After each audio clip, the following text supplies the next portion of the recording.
Hi, everyone. Thanks for joining us for July's From the Bench virtual studio tour. My name is Sarah Songer, and I'm the program and studio manager at the San Francisco Center for the Book. And today we're thrilled to have Lyall Harris as our guest. Lyall is an artist, writer, and arts educator from Virginia. Her paintings have been widely exhibited and recognized with awards, such as the George Hitchcock Prize from the National Academy Museum. And her book art appears in numerous special collections at various institutions, including Yale, Stanford, several UC libraries, the University of Washington, Smith College, and the National Museum for Women in the Arts. Her poetry has appeared in the New Guard, the Minnesota Review, the Vincent Brothers Review, Yale's The Perch magazine, the Dewdrop, and elsewhere, and this month appears online in Drunk Monkeys. Her book-length poem, Barrier Island, was shortlisted for the 2020 Anne Sexton Poetry Prize and is forthcoming from the Black Spring Press Group. Themes in her work include motherhood, relationships, and the everyday. Lyall teaches book art, most recently at James Madison University, the University of Virginia, and at the Virginia Center for the Book. And with that, we'll welcome Lyall and take it away. Thank you so much, Sarah. I'm so happy to be here, and I thank the San Francisco Center for the Book for this invitation, a place near and dear to my heart, having lived in San Francisco for 15 years and having taught at the Center for the Book for a number of years, thanks to Rhiannon Alpers, who hired me. So I really appreciate this invitation, and also you all tuning in. There's so many things that we can tune into at any time of day or night, and you're tuning in here, and it's really a privilege to have your attention. So thank you so much. I'm going to now share my screen with you, which will just take 1 second here.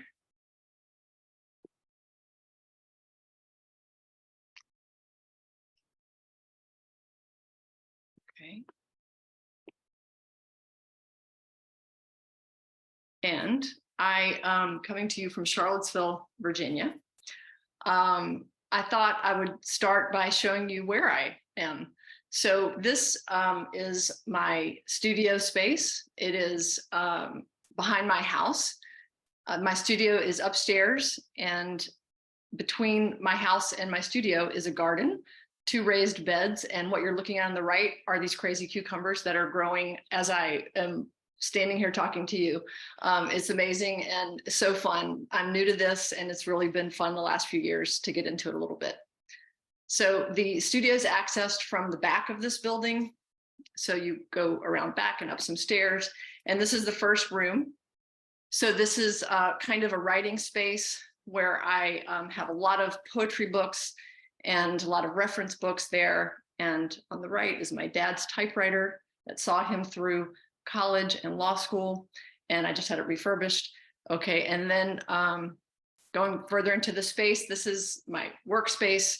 That's one view to it, and this is another view.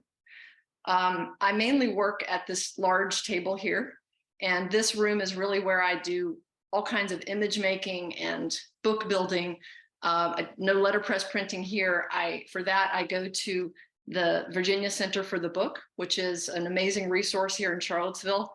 They have the largest collection of movable type in the South Atlantic.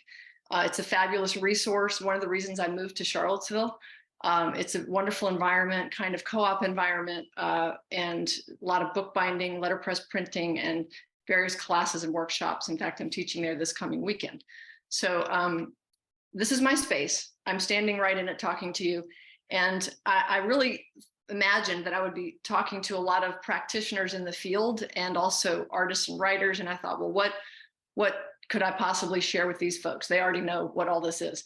So I thought I would basically give you the history of my my art life, really how I came to book art.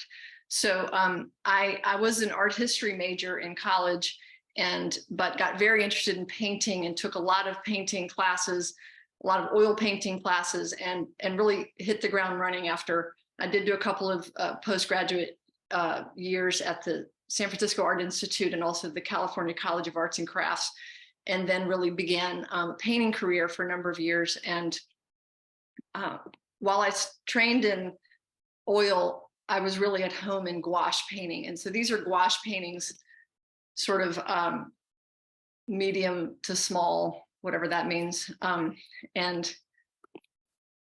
I'll just run through some of these.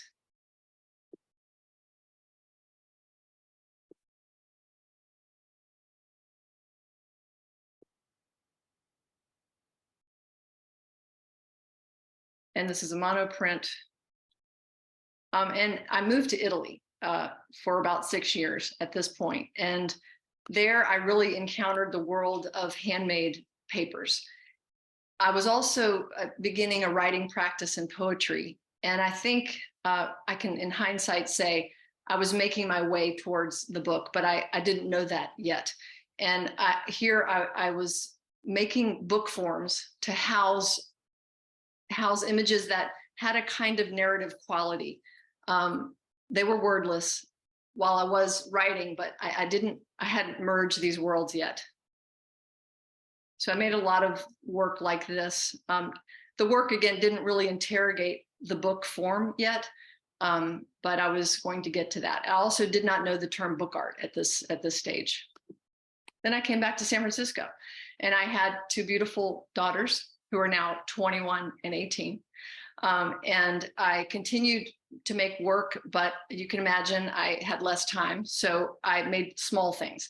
I made haiku, and when haiku were too long, I started a little form I called the ku, which is even shorter than haiku, and made small books. I made a lot of drawings, collage, which was a good thing to be making, fragments of things. My brain was very fragmented.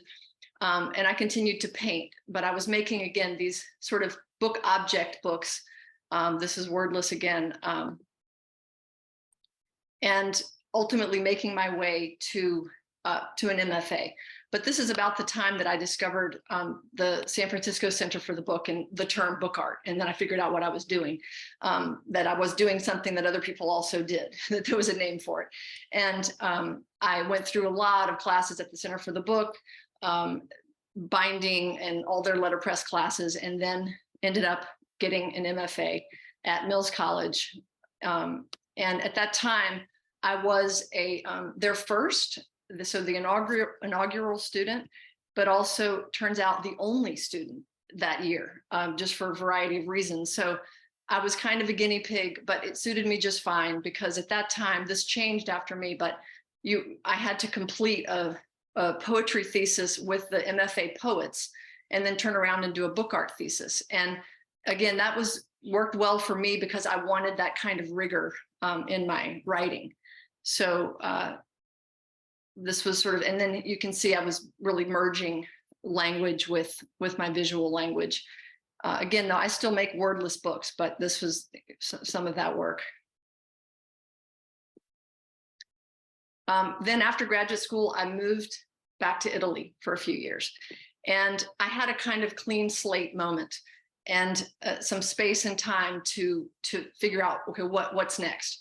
And what was next was for a year, I made a book a week for 52 weeks.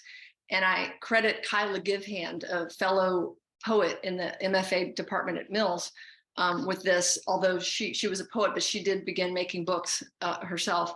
And she was also making a book a week. And we didn't really have parallel structures or prompts or anything like that. It was just a place, though, to be accountable. So I had this kind of accountability to Kyla. I mean, not that she was going to give me an F if I didn't do it, but we just sort of had a conversation going for the whole year.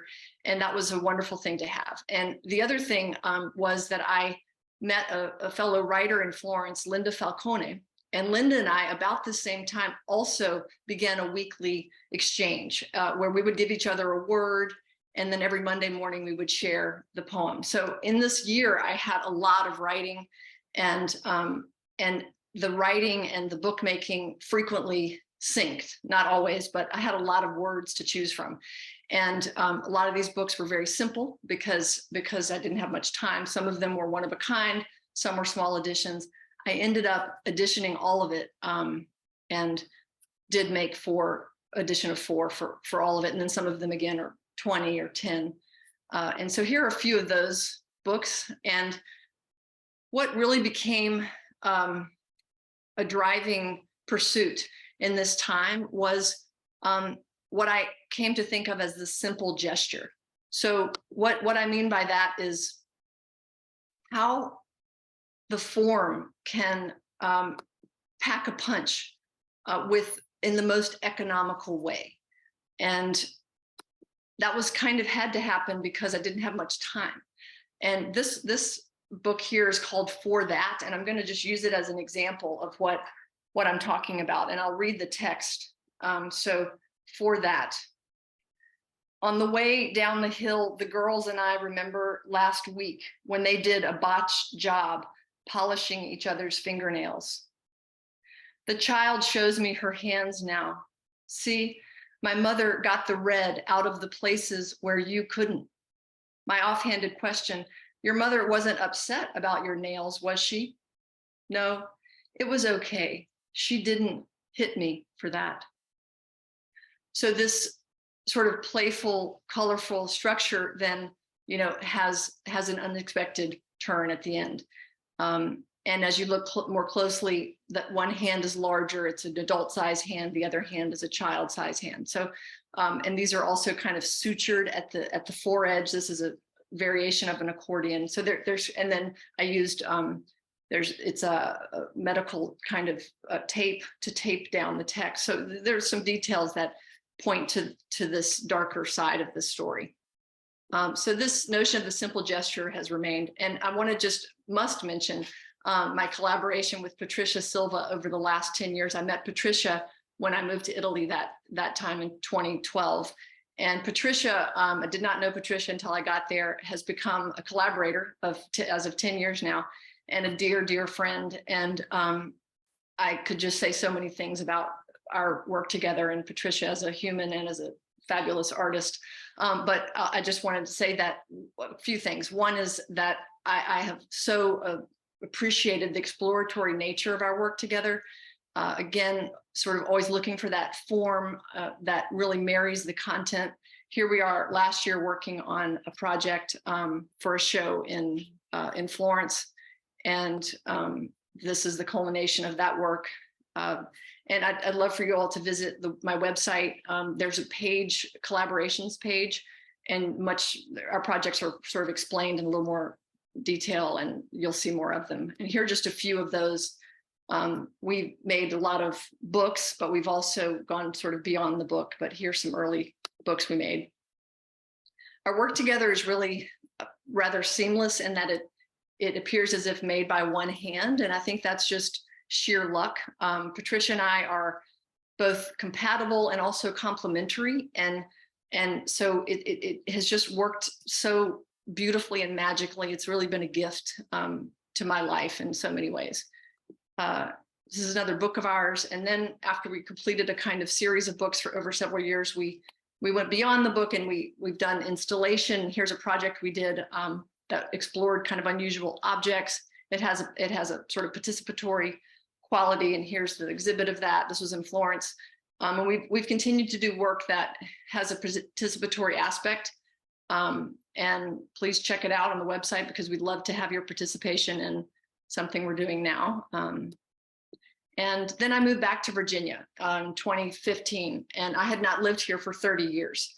So this is my home state, and I really began grappling with a content that addressed inequity and the history of the South. And here are a few of those books. I still work in this content, and I have a writing practice. So, I have standalone poems, but also book art and 2D work. This is all happening kind of concurrently or interchangeably. This book is called White Privilege Likes. And I'm going to sort of jump to a different kind of image right now altogether, because really to say that not that I'm all over the place, but I really, for me, what's at stake is what is the form, the material form that will best address and convey the content at hand. And so sometimes, it's a 2D image. Right now, this is a series. This is just two, but there are many more of the winter landscape in Virginia, for example. And I'm not sure what will happen with these. This may become a book. I'm not sure. This is something very different. Again, these botanicals that then sort of became these more ephemeral prints here, I don't know, these may be standalone, they may be narrative in a book, I'm not sure. And then these are monoprints, and these are this is recent work. These are actually prints I made several years ago, but I kept thinking they were going to be a book.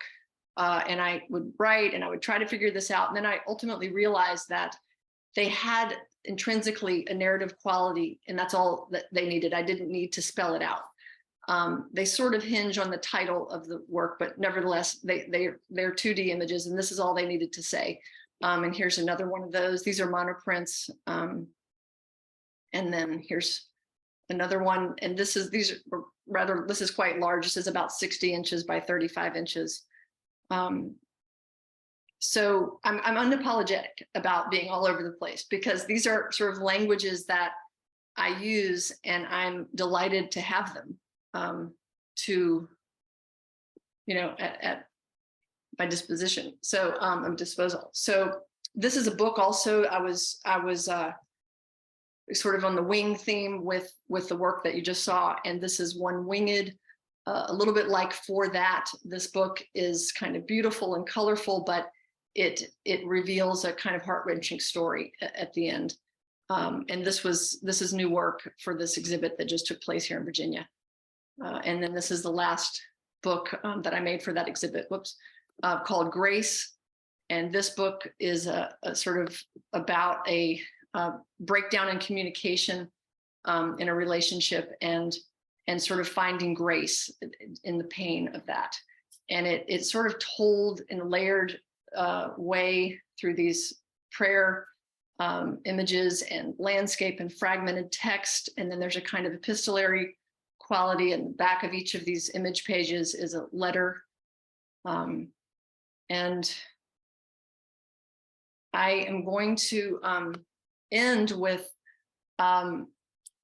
actually a film.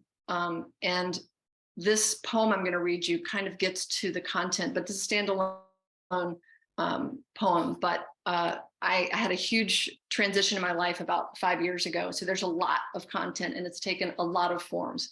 So there are a lot of poems, there are books, and now there's a 10-minute film. And I've got a 1-minute trailer thing to share with you. So a word. I walked easily into the dream on that overlook above vineyards, wearing that well-made dress. It was a most natural step, a step that was waiting, and I merely took it, already asleep to what was. And the dream deepened, and I was good at dreaming.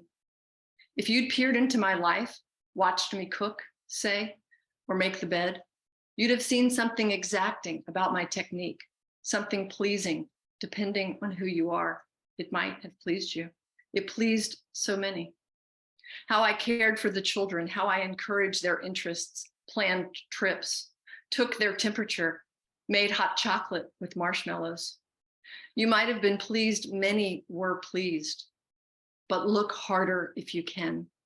Dare to startle my sleeping ear. Use a word, say it gently if gentle works, but say it. A word that lives in wakefulness, a word that seeps inside a crack, a word that seeks the morning.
That's all she wrote. I'm just kidding.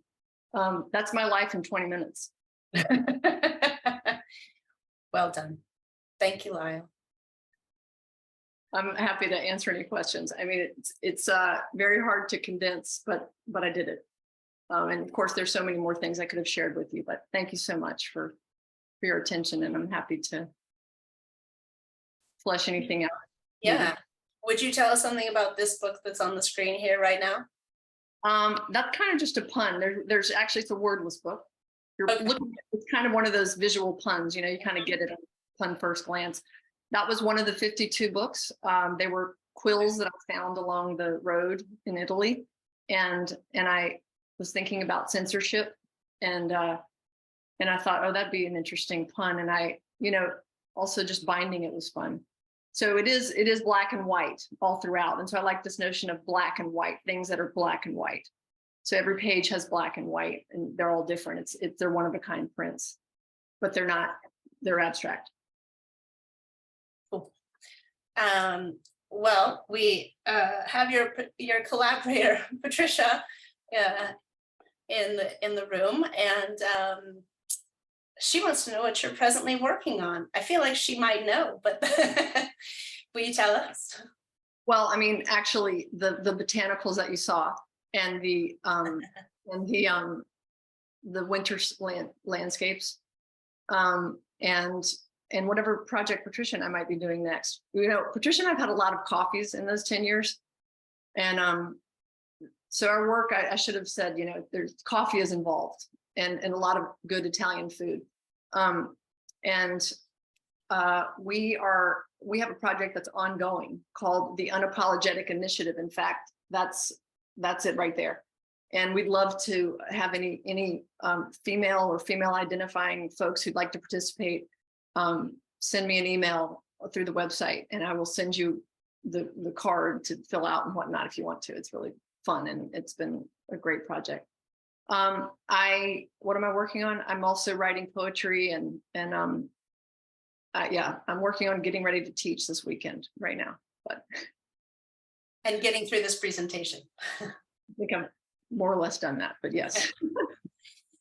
We have a question from Renee, who says, you work in so many different media and areas. How do you move from one to another between them?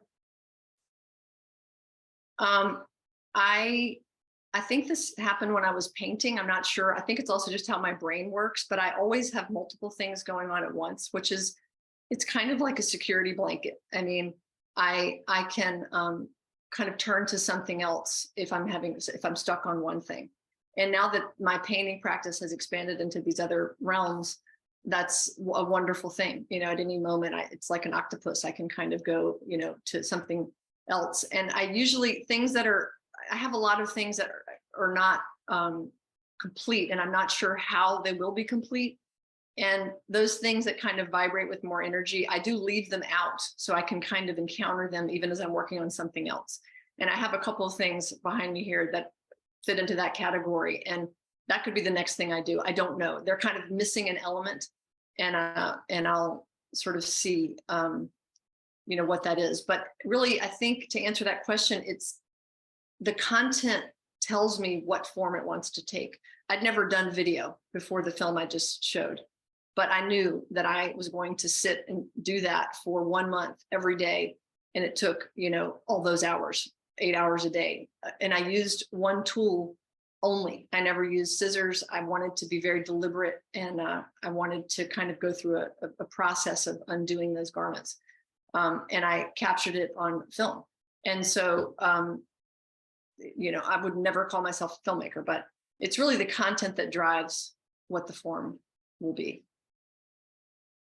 Yeah, that's really notable throughout all of your work, how you move between all these different techniques and media. And do you just jump in? I mean, obviously, in this case with the video, you decided that's what it needed to be and you tackled it. Do you find people to help you, or do you just read a book and most of my ideas come when I am quiet. So walking or in nature. That particular idea came when I was at the end of a yoga class or practice, and I my wedding anniversary was coming up, October 1, and I knew, it just came to me, oh, I'd saved those garments and I wasn't sure why. And I realized, oh, that's what needs to happen, but with sort of utmost respect. In fact, there's an interview that goes along with that film, which speaks to the whole process. So now I've lost track of what your question was, but yeah, what was it? I mean, it was probably a little bit vague. I would say in general, it seems like you're very courageous to just how you try new things. And you don't really seem to be held back by like, oh, I don't know how to do that. I can't do that. You just do it. Well, it's probably a lack of skill that has me doing these simple gesture things, but I need art. I need art to live. So it's not an option as much as it's a place it's a refuge. It's a place I go. And in these quiet moments when these ideas emerge, they're really ways to sort of, that my inner world is bubbling to the surface and needs to find a form. So yeah, it's not that I really know how to do that many things. Honestly, something will come up. I didn't know how to do film. Yes, my daughter, who had taken many film classes, is very good. She helped me set up the camera and push the button, and then she helped me edit it just down to a time lapse of just tons of hours. And then I am now working with a graduate student at UVA we're working together to get this into a shape that I would like. And the singing bowls, that's me doing the singing bowl, which is a practice I've been doing for a while. So I do have, that's unusual actually, that I would have an assistant in that way. But if there's a technique that I need to realize something, that's when I'll learn it. I don't really have, on the front end, I don't have a lot of techniques necessarily. So you've amassed quite a few. Don't be fooled, not really. Patricia also asked if there's a particular technique or medium that you aren't familiar with that you'd like to try. Gosh, Patricia, Yeah. But can I just say, she's so amazing. Patricia has so many skills and I've learned so much from her, and working with her, what she brings, it has really enriched my own sort of toolbox and practice. Sure, there's always something out there. I don't know what it is though, because I got to figure out, when that content emerges, and then I'll know, oh, I've got to go learn how to hammer metal or something. And then I'll go do it. But I don't know. I have enough right now that I'm feel like I'm okay for the moment. The prints that I showed, the botanicals that have this ephemeral kind of quality, I'm learning that as I go. It's a technique I'm just developing on my own, and it's with jelly print and soft linoleum and these various very low-tech things, and I'm really enjoying that. It's a layered upon layer experience, and there's no rule book. I'm just kind of making it up as I go, which often happens. That's great, and again, I would say very brave. Well, that we have achieved 1 o'clock. Thank you, Lyall, for that beautiful presentation and telling us about how you got started and everything. And this person who's showing up at the last minute is going to be very sad to find out that they've missed it.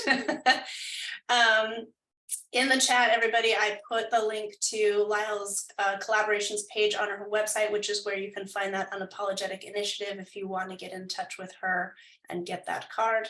I'm going to do that. So thank you all for joining us for another month of From the Bench. And next month, we'll meet with the papermaker at the University of Iowa Center for the Book. It's Nicholas Claudis. I don't have the registration open for that quite yet, but it will come soon. And so we hope we'll see you in August. And thanks again, Lyall, for taking the time to do this with us today. Thank you. Thank you all so much for being here. I really appreciate it. All right. Thanks, everyone. Goodbye.